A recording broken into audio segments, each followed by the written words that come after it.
The Great Hall of the Galactic Council stretched out like a metallic ocean. Thousands of alien beings filled the curved seats that rose up toward the domed ceiling. Their voices created a constant buzz of different languages and sounds. Some clicked, others hummed, and a few made noises that human ears could barely hear. Jai-Ho Park sat in the human section, his hands folded on the desk in front of him. He wore the simple blue uniform that all human diplomats used for official meetings. Around him, the other human representatives sat quietly. They had known this day would come. The signs had been clear for months. The Catherian Prime Minister stood at the center podium. Her tall, thin body moved with the grace of someone who had given many important speeches. Her skin was pale silver, and her large black eyes looked out at the crowd without any emotion showing. "We have reached a decision," she announced. Her voice carried clearly through the hall's advanced sound system. After much discussion and careful thought, the Galactic Council has voted on the matter of human membership. Jai-Ho felt his heart beat a little faster, but his face stayed calm. Next to him, Nara Kim kept her eyes fixed on the Prime Minister. Won-Ho Lee adjusted his glasses but said nothing. Mira Choi wrote something in her notebook as if this was just another regular meeting. The vote was 847 in favor, 23 against with 15 abstentions, the Prime Minister continued. Effective immediately, humanity is expelled from the Galactic Council. All human colonies in disputed territories must be abandoned within one standard year. Human vessels are banned from using established hyperspace lanes. All trade agreements with human entities are cancelled. A ripple of sound moved through the hall. Some aliens chittered with satisfaction. Others remained silent. A few seemed uncomfortable with what had just happened. The Prime Minister looked directly at the human section. The Council finds that humanity's aggressive tendencies and unpredictable nature pose a risk to galactic peace. Despite our efforts to integrate your species, you have repeatedly shown that you cannot adapt to civilized standards. Jai-Ho stood up slowly. The hall grew quiet as thousands of alien eyes watched him. He gathered the papers from his desk and placed them neatly in his case. His movements were careful and controlled. "Very well," he said in a clear voice that carried throughout the hall. "We understand. Humanity will comply with the Council's wishes." He turned to look at his fellow humans. Nara gave him a small nod. Won-Ho closed his tablet and stood up. Mira finished writing her note and put her pen away. One by one, all 23 human representatives stood and began walking toward the exit. The Draconite ambassador leaned forward in his seat. He had expected shouting, threats, maybe even violence. Humans were supposed to be emotional and unpredictable. But these humans just walked away like they were leaving a boring business meeting. "That's it?" whispered the Centaurian delegate to her neighbor. "No protest, no demand for explanation, demand for—" Jai-Ho reached the main door and stopped. He turned back to face the hall one more time. Every alien in the room was watching him, waiting for something dramatic. "We thank the Council for the opportunity to participate in galactic civilization," he said. "We have learned much during our time here. We wish you all success in your future endeavors." Then he walked out. The other humans followed him in a quiet line. Their footsteps echoed in the hallway outside, growing fainter until they could not be heard at all. Inside the hall, an uncomfortable silence stretched on. The Prime Minister stood at her podium, unsure what to say next. She had prepared for arguments, negotiations, maybe even threats. She had not prepared for simple acceptance. The Rigellan Trade Minister spoke first. "Well, that was easier than expected." "Too easy," muttered the Andromedan security chief. "Humans don't give up. That simply. They always fight for what they want. But the deed was done. The humans were gone. The Galactic Council had voted and their decision was final." On the human transport ship leaving the Council station, Jai-Ho sat in his cabin and opened a secure communication channel.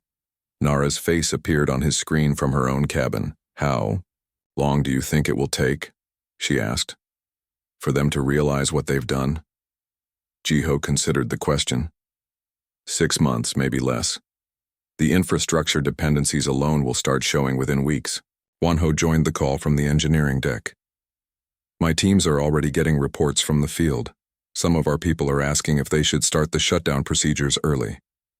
No, Jiho said firmly. We follow the timeline exactly as the council demanded. 1 year for evacuation. We don't give them any reason to complain about our compliance.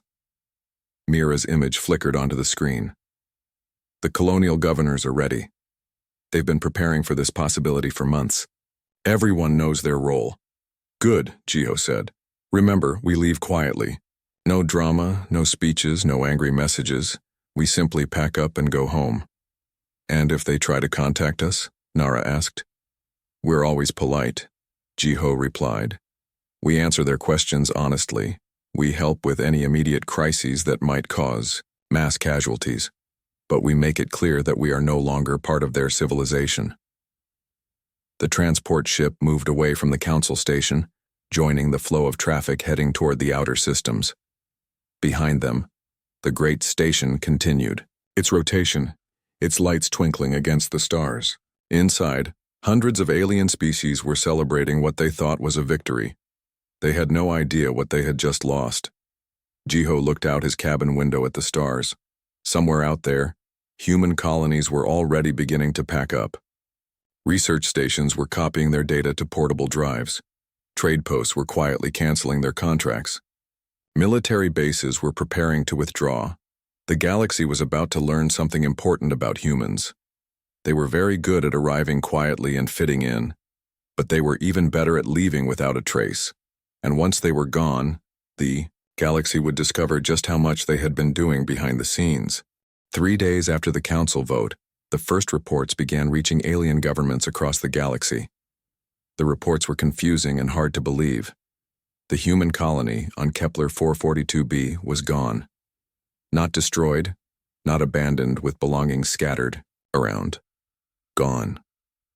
The Andromedan survey team that arrived to check on the evacuation progress found empty land, where a city of 50,000 humans had been just a week before. There should be buildings here, the team leader said into his radio.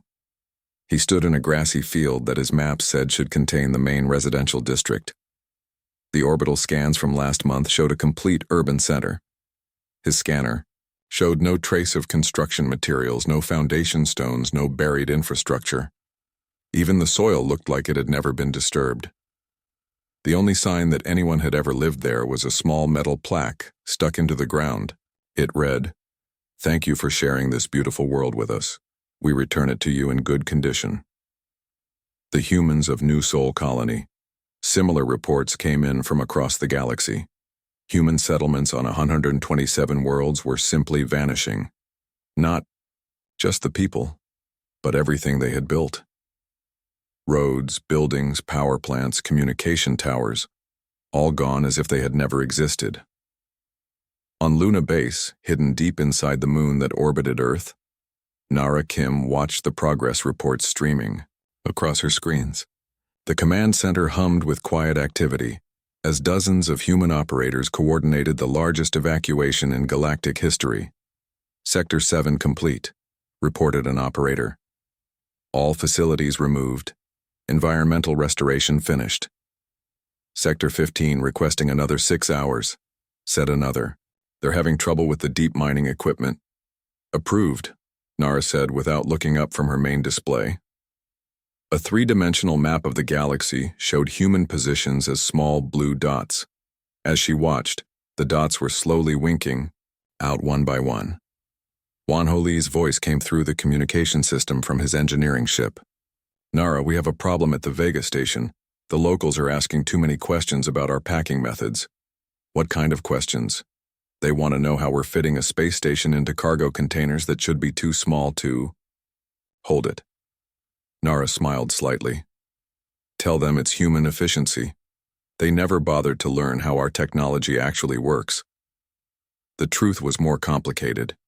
Human engineering had advanced far beyond what they had shown to the galactic community. While other species built large, obvious structures, humans had learned to make things that could fold, compress, and transform in ways that seemed impossible.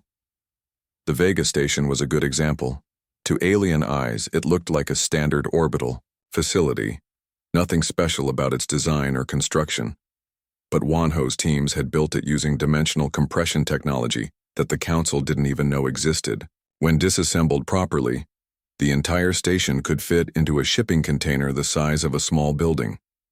Environmental team to Kepler 442b reports complete restoration, another operator announced.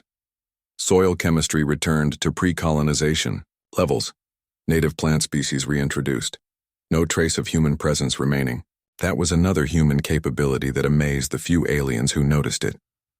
Most species left scars when they colonized planets. They changed the atmosphere, altered the landscape, introduced foreign species that disrupted local ecosystems. Humans had learned to live so carefully that removing them left worlds in better condition than before they arrived. Mira Choi was coordinating the civilian evacuations from her office on Mars. Her screen showed the faces of human colony governors from around the galaxy as they reported their progress. Governor Bay from Proxima Colony, said a middle-aged woman with tired eyes. We're ahead of schedule. All residents relocated, infrastructure packed. The local Centaurian government wanted to buy our water purification system, but we told them it was coming with us. Good, Mira replied. Remember, we take everything. They voted us out so they don't get to keep our improvements to their worlds. Governor Yoon from the Arcturus Trade Hub, said another face on her screen. The Draconite merchants are getting nervous. They're asking if we're really leaving, or if this is some kind of negotiation tactic. What did you tell them? That the Council voted and we respect their decision. We're simply going home. This was the part that seemed to confuse the aliens most. They expected humans to argue, to beg for another chance, to offer deals and concessions. Instead, humans were politely packing up and leaving exactly as requested. What the aliens didn't understand was that humans had been preparing for this possibility for decades. Every human colony had detailed evacuation plans. Every piece of human technology was designed to be portable. Every settlement included environmental restoration protocols. It wasn't because humans expected to be kicked out. It was because humans always prepared for the worst-case scenario. Sir, an operator, called to Nara. We're getting reports that some alien governments are trying to contact Earth directly. What kind of contact? Mostly curiosity. They want to know where we're taking everyone, how we're managing the logistics, that sort of thing. A few are expressing regret about the Council's decision. Nara nodded. Standard response. We're no longer members of the galactic community, so we're returning to our home system. Any further questions should be directed to the Council. The operator paused. What if they ask about visiting Earth? Earth is a closed system now, Nara said firmly. We're not accepting diplomatic missions or trade delegations. We wish them well, but we're going our separate ways. On the screens, more blue dots disappeared. Human research stations throughout the galaxy were packing up their experiments and heading home. The scientists took their data, their samples, and their discoveries with them. Research that had been shared freely with the galactic community was suddenly no longer available. Trade posts that had served as neutral meeting grounds between different alien species were shutting down. The humans who had quietly mediated disputes and facilitated deals were politely declining to continue their services. Military bases that had helped patrol dangerous regions of space were withdrawing their ships. The aliens had never paid much attention to these patrols, but they would notice their absence soon enough. How long until Phase 2? Mira asked during one of their regular coordination calls. 6 months, Jiho replied from the diplomatic ship that was taking the Council delegation back to Earth. We maintain standard withdrawal procedures until then. No extraordinary measures, no demonstrations of capability. We leave exactly as quietly as we arrived. And if they try to stop us, they won't, Jiho said confidently. They wanted us gone and we're leaving. They have no legal grounds to interfere with our departure. He was right. The humans had been careful to follow every rule, every regulation, every treaty requirement. Their evacuation was proceeding exactly according to the timeline the Council had established. There was nothing the aliens could do except watch as humanity disappeared from their civilization. but watching was becoming increasingly uncomfortable for many of them. The humans weren't acting like a defeated species. They weren't showing anger or resentment. They were leaving with the same quiet competence they had shown when they arrived, and that was starting to worry some very intelligent alien leaders. 6 months after the humans left, Trade Minister Veltar of the Andromedan Federation sat in his office, staring at reports that made no sense. His supply chains were falling apart and he couldn't figure out why. "Explain this to me again," he said to his assistant, a young Andromedan named Kexri. "We're having delays in food shipments from the Vega system?" "Yes, sir. The shipping companies say they can't find reliable navigation data for the outer rim routes. Apparently the humans used to provide some kind of coordination service." Veltar frowned. "What coordination service? We never paid humans for navigation help." "That's what I thought too, sir, but I did some checking. It turns out there was a human trade post at the Vega junction that provided free route updates, traffic coordination, and hazard warnings. The shipping companies had gotten used to relying on it. And now? Now ships are taking 40% longer to reach their destinations because they have to use the old, less efficient routes. Some captains are afraid to use the shortcuts through the asteroid fields without current safety data." Veltar rubbed his temples. This was the 15th such report he had received this week. Everywhere he looked, small but important services that humans had provided were missing. None of them had seemed critical at the time, but together they were causing serious problems. On the other side of the galaxy, Security Chief Mordan of the Zephyrian Empire was facing even worse news. His aide, Commander Yexka, stood at attention, in front of his desk with a grim expression. "Report," Mordan ordered. "We've had our first pirate attack in 53 years, sir. A convoy of grain ships was hit in the Rigel sector. 6 vessels destroyed, cargo stolen, crew taken hostage." Mordan leaned back in his chair. "How is that possible? We have the best security grid in the galaxy." "We thought we did, sir. But it appears our patrol patterns were supplemented by human vessels. They never reported it officially, but our analysis suggests they were quietly filling gaps in our coverage." "What kind of gaps?" "Small ones, sir. Places where our patrol routes left brief windows of vulnerability.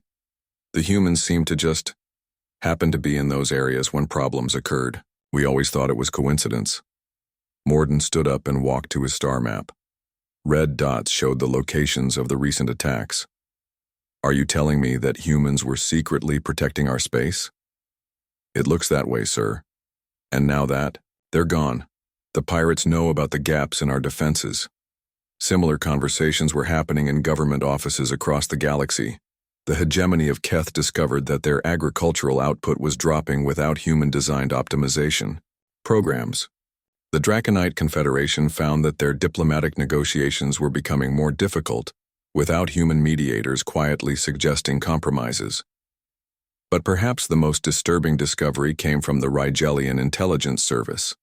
Agent 5 Zorniel had been investigating unusual patterns in galactic communications when she stumbled across something that made her question everything she thought she knew about humans. "Director," she said, bursting into her supervisor's office without knocking, "we have a problem. A big one." Director Havron looked up from his work. "What is it, Zorniel?" "I've been analyzing communication patterns from before the human departure. Sir, I think we made a terrible mistake." She activated the holographic display in the center of the room. A 3-dimensional map of the galaxy appeared, with lines of light showing communication flows between different worlds and systems. "This is galactic communications traffic from 1 year ago," she explained. "Notice anything unusual?" Havron studied the display. "It looks normal to me." "Look at these nodes," Zorniel said, highlighting certain points where many communication lines crossed. "These are major hub points where information is processed and routed. Most of them are obvious: capital worlds, major trade centers, military headquarters. Yes, I see them. But these others?" She highlighted a different set of nodes. These smaller hubs were handling a surprising amount of traffic. Traffic that involved almost every major decision made in the galaxy over the past century. Havron leaned forward. "What were those hubs?" Human colonies, sir. Minor human settlements that we thought were just small research stations or trading posts. But the communication analysis suggests they were actually processing and coordinating information on a massive scale. The director felt a chill run down his spine. Are you saying humans were spying on us? No, sir. That's what's so strange about it. They weren't gathering intelligence for their own benefit. They were managing things. Look at this pattern. The display changed to show a time-lapse of communication flows over the past year. Every time there was a potential crisis, trade disputes, territorial conflicts, resource shortages, information would flow through these human nodes, and then solutions would mysteriously appear. What kind of solutions? The right people would suddenly decide to make the right deal. Scientists would share crucial research at exactly the right moment. Military commanders would choose to exercise restraint instead of escalating conflicts. It was like someone was quietly nudging events in the right direction. Havron stared at the display as the full implications hit him. You're saying humans were secretly managing galactic civilization? That's exactly what I'm saying, sir. And now they're gone. As if to prove her point, alerts began flashing on their communication boards. Reports were coming in of 3 separate conflicts that had erupted into violence in the past week. Trade disputes that should have been resolved easily were escalating into embargo threats. Scientific collaborations that had worked smoothly for decades were breaking down over resource allocation disagreements. On Earth, in the Luna Base Command Center, Nara Kim watched similar reports flowing across her screens. Her staff was tracking every crisis, every conflict, every breakdown in galactic cooperation. Ma'am, one of her operators said, we're getting requests for assistance. The Centaurian-Draconite border dispute is heating up. Both sides are asking if we can mediate.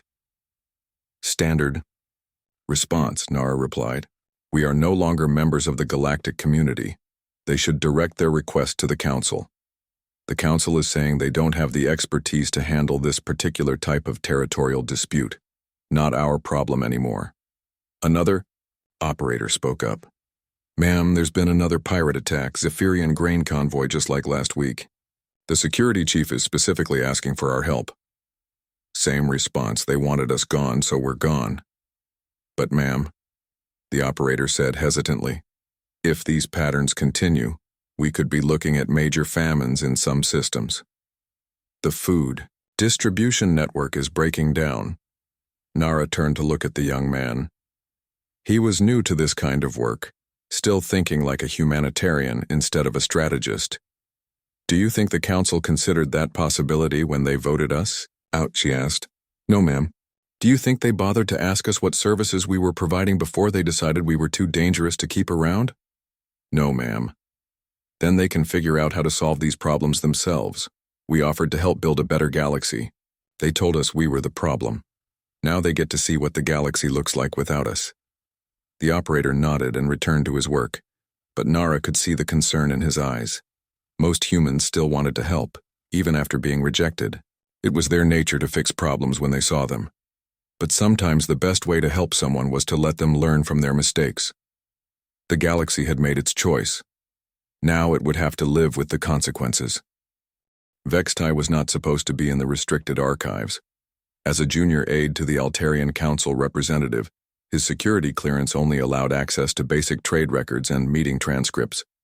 But the food crisis was getting worse, and his supervisor had asked him to research why the supply chains were failing so badly. What he found changed everything.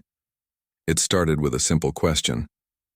Why were the shipping routes through the Cygnus sector so much slower now? The human trade post there had been small, just a refueling station and a few warehouses. Its closure shouldn't have affected anything important. But when Vextai dug deeper into the historical shipping data, he discovered something strange. Over the past 30 years, shipping times through that sector had gradually improved, even though no major infrastructure upgrades had been made. Ships were arriving faster, with fewer accidents, and cargo was being processed more efficiently. The improvement had been so gradual that no one noticed it was happening, but now that the human post was gone, everything was back to the old, slower way of doing things. Curious, Vextai started checking other sectors where humans had maintained small facilities. The pattern was the same everywhere. Gradual improvements, inefficiency, safety, and coordination that no one had officially documented. That was when he made his first real discovery. Hidden in the shipping logs was a reference to something called Navigation Advisory Service, Human Coordinated. When he tried to look up what that meant, the files were classified above his security level. Vextai spent 3 sleepless nights figuring out how to access those classified files. What he found made him question everything he thought he knew about galactic history. The humans hadn't just been providing navigation advice. They had been quietly running the most sophisticated traffic management system the galaxy had ever seen. They tracked every ship, predicted every bottleneck, and rerouted traffic to prevent delays and accidents. All of this was done so smoothly that most species never realized it was happening, but that was just the beginning. As Vextai dug deeper into the archives, he found evidence of human involvement in dozens of major galactic events. The peace treaty that ended the Draconite-Centaurian War. The key compromise had been suggested by a human diplomat who wasn't even officially part of the negotiations. The medical breakthrough that saved millions on Orion Prime. It was based on research secretly shared by human scientists. Every time Vextai found a reference to human involvement, he discovered that the official records had been modified to downplay their role. It was as if someone had deliberately edited human contributions out of galactic history. The most shocking discovery came when he found files related to something called Project Umbrella. The classification level was so high that accessing it triggered security alerts. But Vextai was too deep in his research to stop now. Project Umbrella was a human-run organization that had been operating in secret for over a century. Their mission was simple: protect galactic civilization from threats it didn't even know existed. The files contained reports that read like science fiction. Human agents had stopped rogue artificial intelligences from taking over entire star systems. They had contained biological weapons left behind by extinct civilizations. They had prevented wars by quietly eliminating the extremist leaders who were pushing for conflict. One report, signed by someone called Director Kang, described an incident where human operatives had spent 6 months carefully dismantling a device that could have destroyed entire suns. The device had been built by an ancient race and left on a dead planet as a trap for anyone who tried to colonize their former territory. According to the report, 3 different species had almost triggered the device before the humans found it and safely removed it. None of those species ever knew how close they had come to extinction. Vextai's hands were shaking as he read through file after file. Plague outbreaks that had been mysteriously contained before they could spread. Computer viruses that had been stopped before they could crash planetary communication networks. Terrorist groups that had simply vanished overnight. All of it had been human work. All of it had been done in secret, with no recognition, no payment, no thanks. The humans had been protecting the galaxy not because they had to, but because they thought it was the right thing to do, and the galaxy had thrown them out for being too dangerous. Vextai tried to access more recent files, looking for information about what had happened to Project Umbrella after the human departure. What he found was a single message, dated 3 days after the council vote. All active operations suspended, threat monitoring discontinued, early warning systems deactivated. The galaxy has chosen to manage its own security. We wish them luck. Director Kang, final report. A new alert appeared on Vextai's screen. His unauthorized access to classified files had been detected. Security would be coming for him soon. But he had one more thing to do. He copied everything he had found onto a portable drive and prepared a message for the council leadership. They needed to know what they had done. They needed to understand what they had lost. But as he was preparing to send the message, new alerts started flashing on his screen. Not security alerts, news alerts. A plague had broken out on Vega Prime. Computer systems across the Andromedan Federation were crashing. 3 different border disputes had escalated to military action. For 100 years, humans had been the galaxy's immune system, quietly fighting off infections before anyone else even knew they existed. Now that immune system was gone, and the galaxy was discovering just how dangerous the universe really was, Vextai's message to the council was simple. We need to bring the humans back, before it's too late. On Earth, Director Kang, whose real name was Sunho Kang, sat in his office reading the same news reports that had alarmed Vextai. His hair was gray now, and his face showed the stress of decades spent protecting people who didn't know they needed protection. Sir, his aide said, entering the office with a data pad. We're getting emergency requests from 17 different governments. They want our help with the current crises. What's our response? The same as always, sir. We're no longer members of the galactic community. They should direct their requests to the council. Sunho nodded, but his expression was troubled. How bad is it going to get? His aide consulted the data pad. Our threat assessment models suggest that without intervention, we're looking at approximately 400 million casualties over the next 2 years. Maybe more, depending on how quickly the problems cascade. And if we intervene, we could reduce that to maybe 50,000 casualties, mostly from conflicts we can't prevent without revealing capabilities the council doesn't know we have. Sunho stood up and walked to his window. Outside, he could see the Earth turning slowly in space, blue and beautiful and peaceful. For 100 years, humans had worked to make sure the rest of the galaxy could be peaceful too. Sir, his aide said quietly, some of the staff are asking if we should resume operations. Unofficially, of course. No, Sunho said firmly. We gave them everything we had.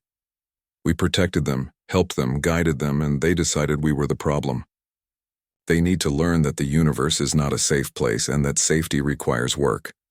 But sir, innocent people are going to die. Innocent people die every day, Sunho replied. The difference is that for the past century we've been preventing most of those deaths. Now the galaxy gets to see what it's like without us. He turned back to his aide.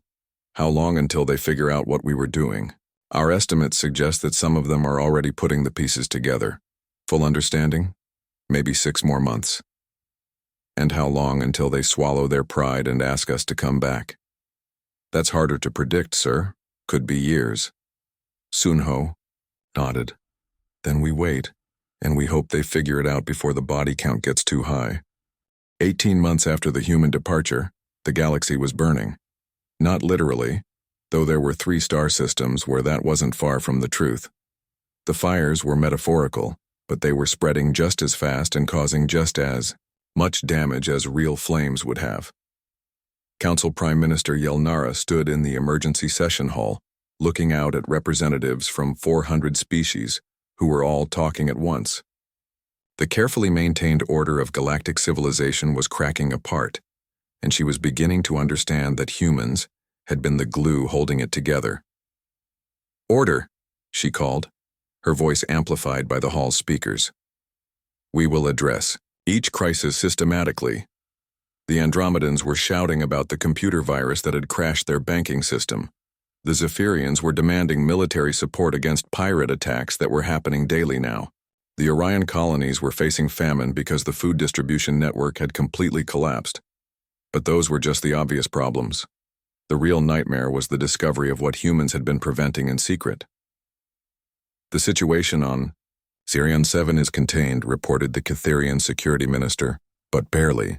The ancient automated defense system activated 3 days ago and started firing on anything that moved.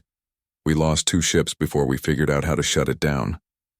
How did it activate? Asked the Draconite ambassador.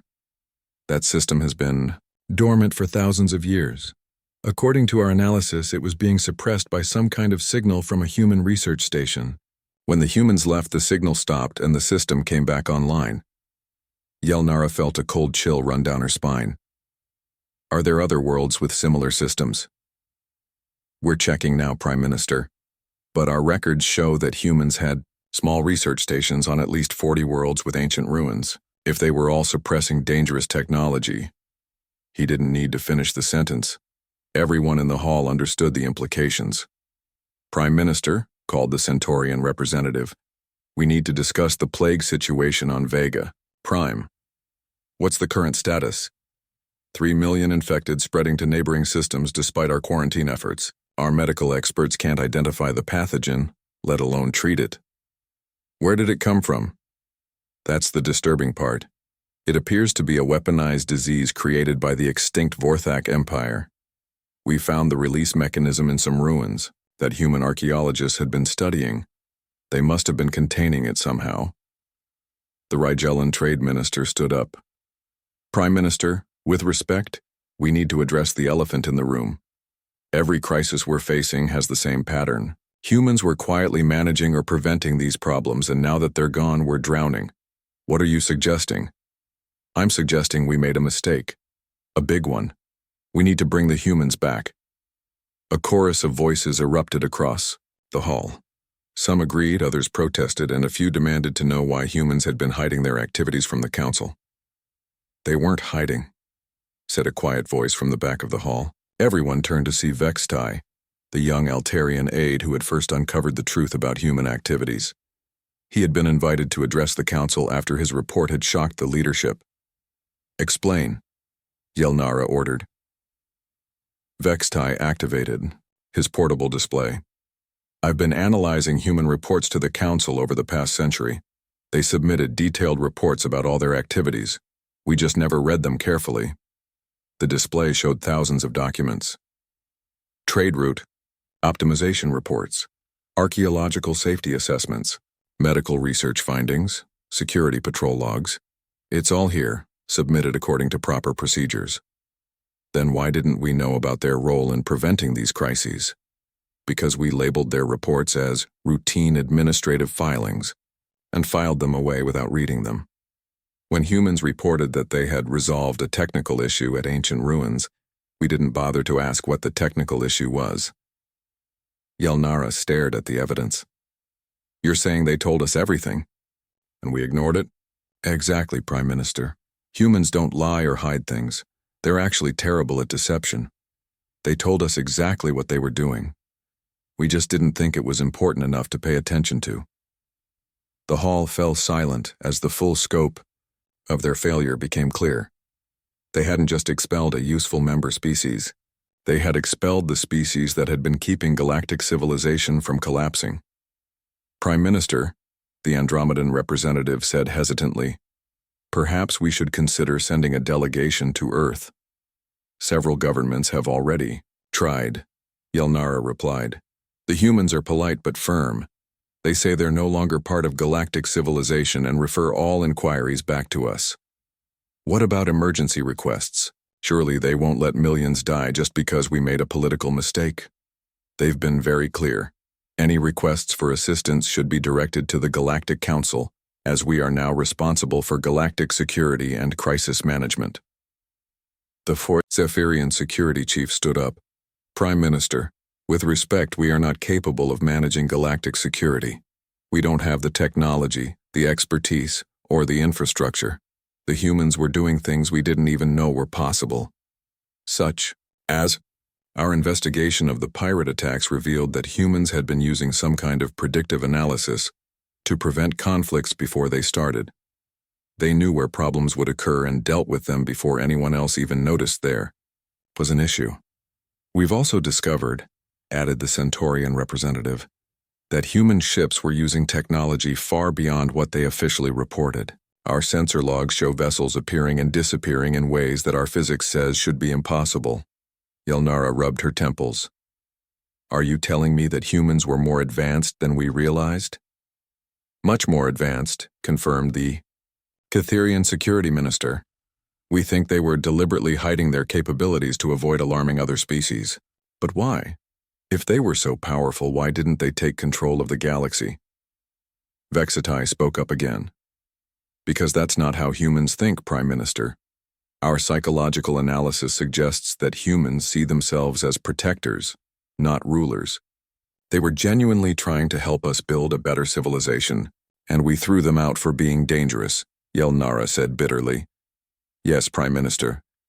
We threw out the people who were protecting us from dangers we didn't even know existed. An alert chimed on the hall's communication system.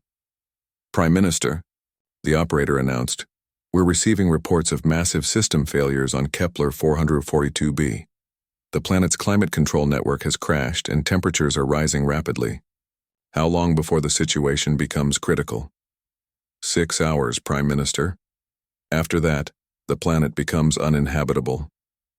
Yelnara closed her eyes.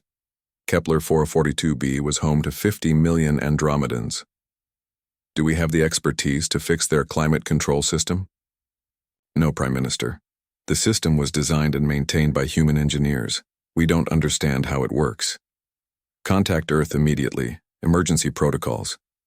Already tried, Prime Minister. The humans say they are no longer qualified to work on galactic infrastructure, as they are not members of the galactic community. They suggest we contact the Council's technical support department. We don't have a technical support department. No, Prime Minister. We don't.